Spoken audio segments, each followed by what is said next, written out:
السلام علیکم ورحمۃ اللہ۔ معزز ناظرین، امید ہے کہ آپ خیریت سے ہوں گے۔ استقبال رمضان سے متعلق علماء کرام کی ذکر کردہ 30 اہم ہدایات، اس کی یہ آخری ویڈیو ہے، اور اس میں ہم آخری 10 ہدایات کو ذکر کریں گے، یعنی 21 نمبر سے شروع کریں گے، اور اس میں ہے کہ سگریٹ، نسوار، پان اور دیگر نشہ آور اشیاء کا استعمال ہم نے ابھی سے ہی کم کر دینا ہے اور محدود کر دینا ہے، اور کوشش کرنی ہے کہ ان سے جان چھڑا لی جائے تاکہ روزے کی حالت میں کسی پریشانی کا سامنا نہ کرنا پڑے۔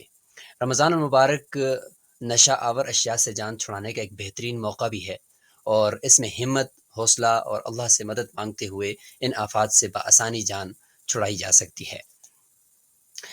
22 نمبر پر ہے کہ ملاقاتوں کا سلسلہ محدود کر دیں، کیونکہ اس سے بہت وقت ضائع ہوتا ہے رمضان مبارک میں۔ تو تقاریب ہیں، ملاقاتیں ہیں، دعوتیں ہیں، ان کا سلسلہ بھی محدود کرنا ہے تاکہ زیادہ سے زیادہ وقت عبادت میں صرف ہو سکے۔ البتہ بیمار کی عیادت، تیمارداری، اسی طرح میت کی تجہیز و تکفین اور نماز جنازہ میں شرکت کے مواقع جتنے مل سکیں ان کو غنیمت سمجھیں۔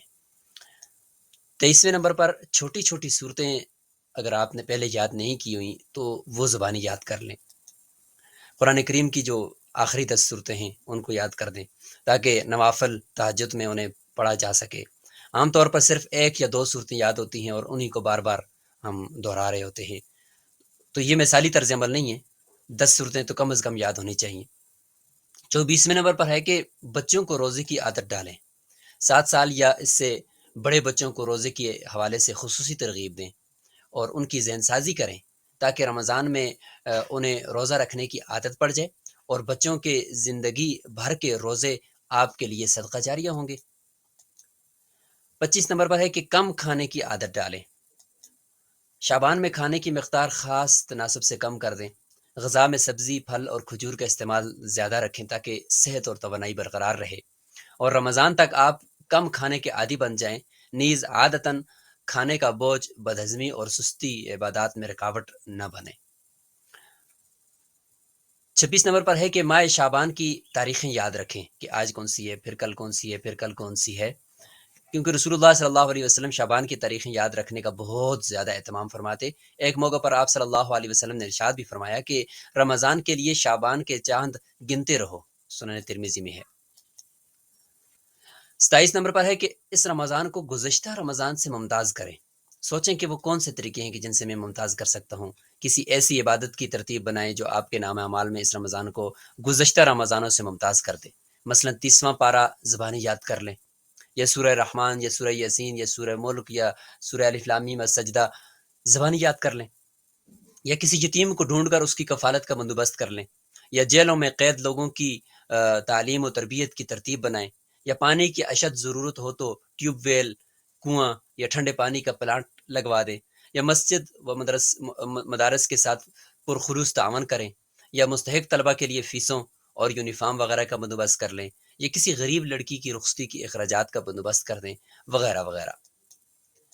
28ویں نمبر پر ہدایت یہ ہے کہ مالی حقوق سے متعلق مسائل سیکھیں۔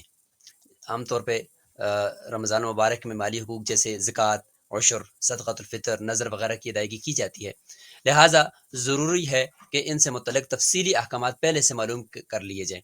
اسی طرح جو مالی حقوق ذمہ میں ہوں، جیسے بیوی کا مہر ہے یا کسی کا قرض وغیرہ، اور ادا کرنے کی صلاحیت بھی ہو تو رمضان سے پہلے ادا کر لیں۔ رسول اللہ صلی اللہ علیہ وسلم نے ارشاد فرمایا، مالدار آدمی کا قرض کی ادائیگی میں ٹال مٹول کرنا یہ ظلم ہے، بخاری شریف کی حدیث۔ 29ویں ہدایت یہ ہے کہ رات جلدی سونے کی عادت ڈالیں۔ دوستوں کی فضول مجالس، گپ شپ کی محافل، رات گئے تک سر انجام دی جانے والی سرگرمیوں سے آہستہ آہستہ کنارہ کشی اختیار کریں تاکہ آپ رمضان میں تراویح کی فوراً بعد بلا تاخیر سو سکیں۔ یاد رکھیں، تہجد اور سحری میں حشاش بشاش اٹھنے کا دار و مدار بر وقت سونے پر ہے۔ 30ویں اور آخری ہدایت یہ ہے کہ دعاؤں کا اہتمام کریں۔ رمضان المبارک کی تیاری کے حوالے سے درج بالا ہدایات اور تجاویز پر عمل پیرا ہونے کے ساتھ ساتھ اللہ تعالیٰ سے رمضان المبارک کی روحانیت اور برکات کے حصول کے لیے خصوصی دعائیں مانگیں۔ بالخصوص اس دعا کا بھی اہتمام کریں کہ اللہ، مجھے اس مہمان کی مجھ سے قدر نہیں ہو سکی، تو اللہ تم تو ہی جو ہے قدردانی کرنے والا ہے، اور لہٰذا میں مجھ سے کوتاہی ہوئی ہے تو مجھے معاف کر دے۔ تو یہ 30 اہم ہدایات ہیں۔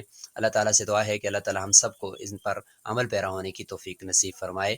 وآخر دعوانا ان الحمد للہ رب العالمین۔